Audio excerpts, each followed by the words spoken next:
funds. Thank you, sir. Hello. Mr. Lee, can you confirm that there's a naval base that's going to be used as an ICE operations center over Chicago ahead of operations in the city? There's discussions about that, yes. How soon can we see ICE agencies in that center? We'll see. It's under discussions. The planning is still being discussed, so maybe by the end of today, but yeah, it's being discussed. And how many ICE agents are you anticipating on the ground there with National Guard troops? I assume you will also use that naval base as a hub? I know, but I'm not going to say it. We're not going to tell you how many resources we're going to send to the city. We don't want the bad guy to know what we're sending. It'll be a large contingent. Mr. Homan, do you have a response to Mayor Bowser yesterday saying that masked ICE agents are ineffective? Through what? She said yesterday during her press conference that masked ICE agents are ineffective. Masked ICE agents are ineffective? Yeah. No, they're extremely effective. I mean, look at the crime rate in D.C.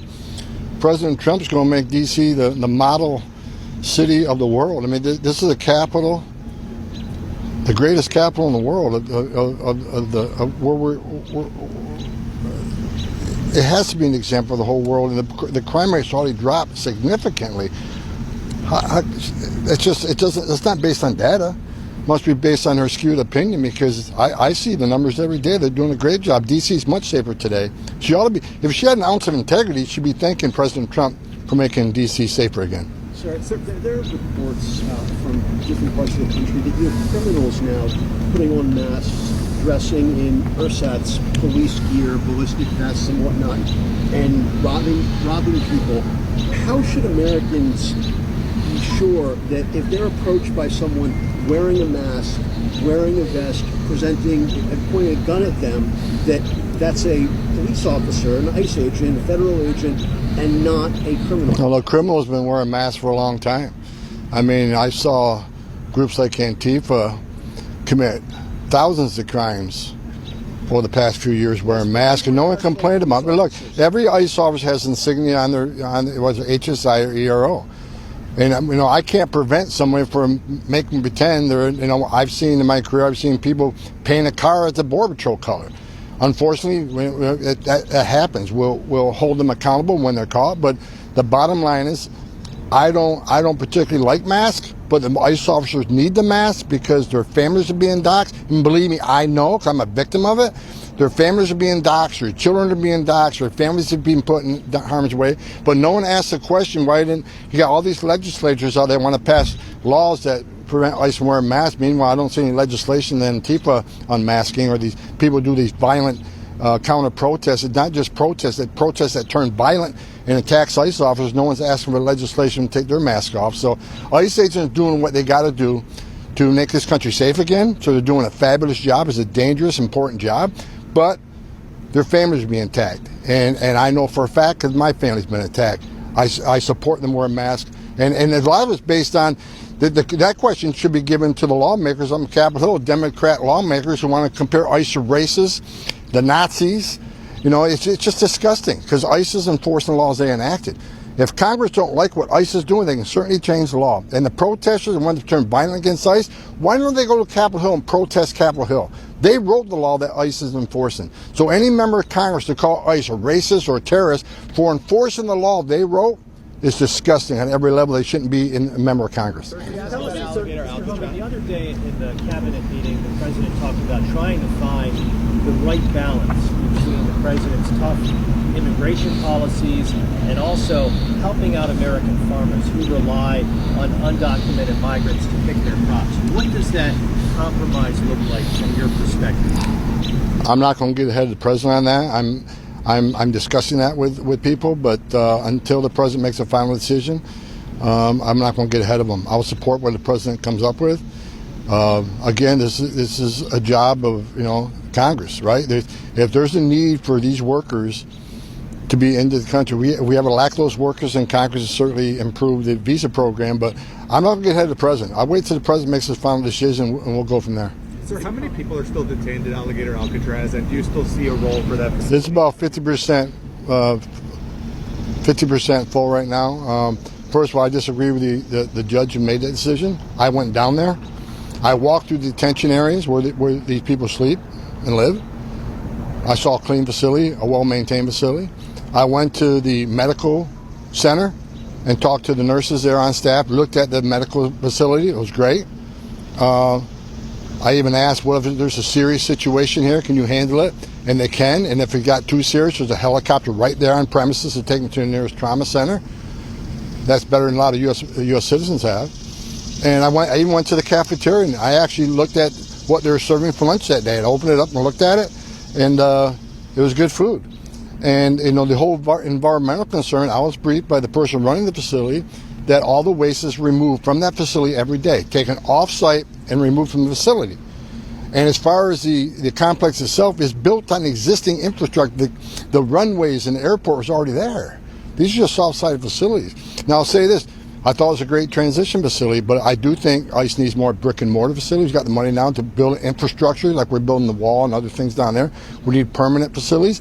But I think, I'm thanking Governor DeSantis and the other governors who are stepping up saying, we want to help you build detention facilities because they're affected by the last 4 years of an open border and all the criminals that release in this country. So I welcome the governor stepping up and helping us with these transitional facilities.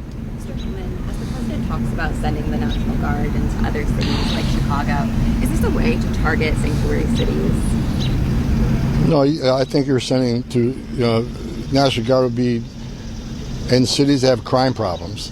But I'll tell you this, I was in LA when that whole thing started there, and I was there the first couple of nights, and I'm glad the president sent the National Guard to Los Angeles. Los Angeles is a safer city today because of what President Trump did. The men and women at ICE were physically attacked. The facility was physically attacked that housed aliens that were arrested that put them in danger.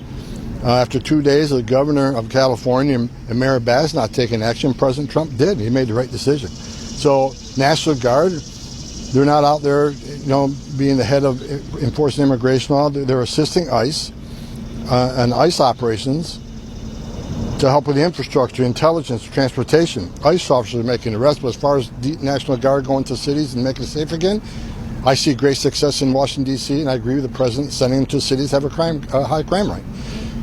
If these mayors choose to not address the crime rate, President Trump is going to. He made a promise to American people, and that's why he's sitting in the Oval Office.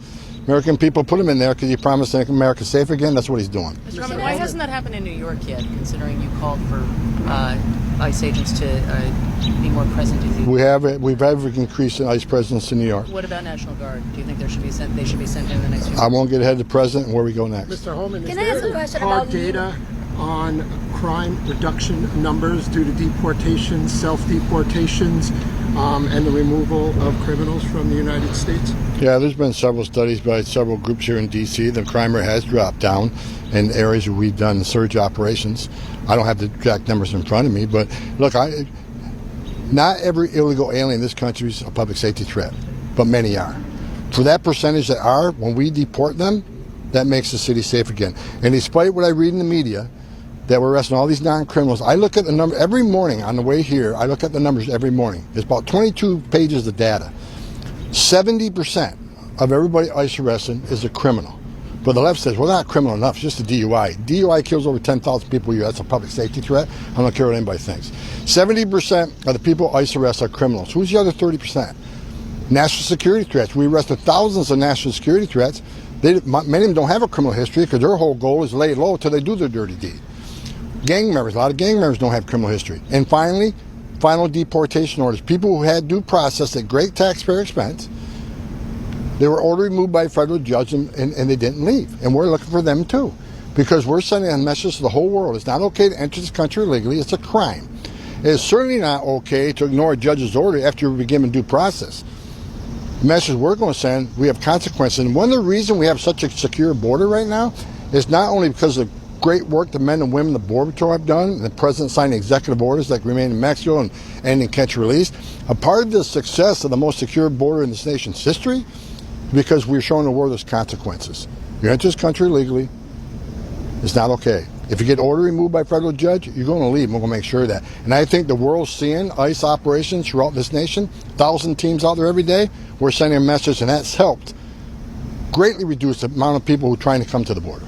Mr. Homan, can I ask a question about legal immigration, about... There are reports about a multi-agency immigration operation in Chicago after Labor Day. Can you confirm those reports and why Chicago?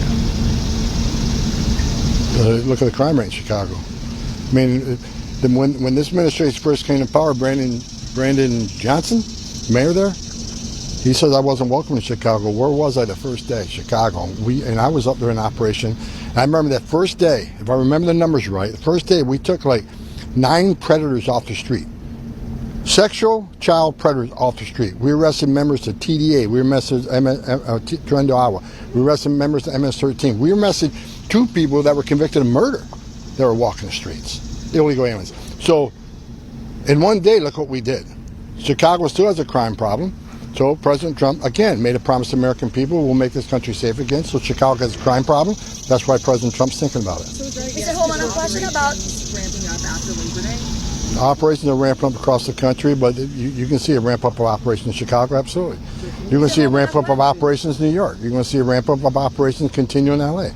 And, you know, Portland, Seattle. I mean, all these sanctuary cities that refuse to work with ICE, where we know public safety threats are being released every day into this country, especially those cities, we're going to address that.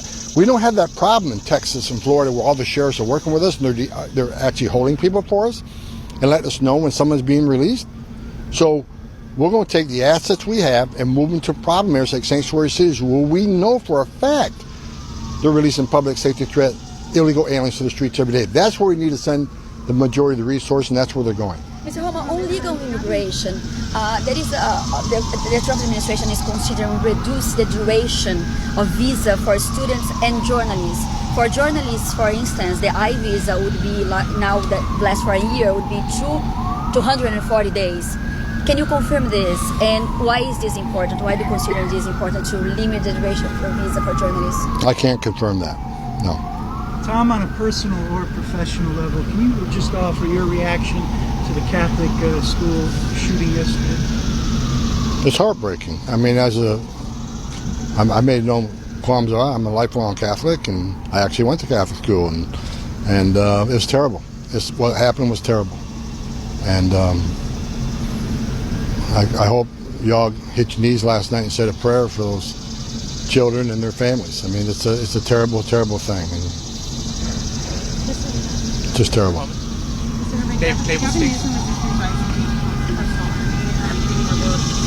Gavin Newsom is an embarrassment to the position he holds. Hard stop. If he had an ounce of integrity, he would be calling President Trump and thanking President Trump for making LA safer. He'd be calling the head of ICE and thanking them for the thousands of criminals, public safety threats they've taken off the streets of California. He'd be calling Secretary Noman, thanking her. If the data proves it, anybody can look at the data who we've arrested in California, he ought to be thanking us. So Governor Newsom he's an embarrassment. It's a position he holds, and you know he's trying to be relevant apparently, whatever. But we're going to be in LA today. We're going to be in LA tomorrow. We're going to be in every California city. We'll be in San Diego. I was in San Diego, Seattle, Portland last week, meeting with the men and women at ICE to understand the hate being pushed against them, letting them know that the president has their 6. I have their 6. They're going to keep doing the job without apology. So Governor Newsom can stand by and watch President Trump make California safe. Okay? No. I think the judge made a bad decision. I was there. And it's a transitional facility. It's not a long-term facility. It's a transitional facility. I thank the governors who are stepping up and saying, let us help you. Because they felt the wrath of the last 4 years of open borders. 4 years. 10.5 million people come in this country. Most of them released in the nation. Right? And again, I'll say it again. Not every illegal alien is a public safety threat, but many are. But we have the most secure border in the history of the nation today because of President Trump and the men and women of the Border Patrol and the men and women of ICE. This country is safer. And with illegal immigration down 94 to 96%, you all know this. There's been studies done that say 31% of women that make that journey get sexually assaulted by the cartels. Under Joe Biden, we had a record number of aliens die making that journey, over 4,000. That's a historic number of people dying making that journey. Historic number of people, 250,000, died from fentanyl poisoning because of that open border and fentanyl flowing across. Sex trafficking of women and children were at historic highs. Number of known suspected terrorists, over 400 just on the southern border, an historic high. So when President Trump has illegal immigration down 94 to 96%, how many women aren't being raped making that journey? How many children aren't dying making that journey? How many aliens aren't dying making that journey? How many Americans aren't dying right now from fentanyl overdoses because that border is secure? How many women and children aren't being sex trafficked in this country because of what President Trump did? President Trump's success on the border is unprecedented. He's saving lives by the thousand. Even the wall. People want to attack the wall as his vanity wall. This is America's wall. Because every place they build a wall, illegal immigration is decreased, illegal drug flows decrease. But one of the most important things no one talks about, the wall saves lives. Women and children can't get over that wall, which means they go to a place where there's not a wall. And what's waiting on them? The men and women, the border who's going to take care of those medical needs, because a lot of them are in bad shape when they get there. President Trump's on the border. His success on board is unprecedented. I wake up every day proud I'm working with this guy because he's the greatest president of my lifetime, and he proves it every day. Thank you.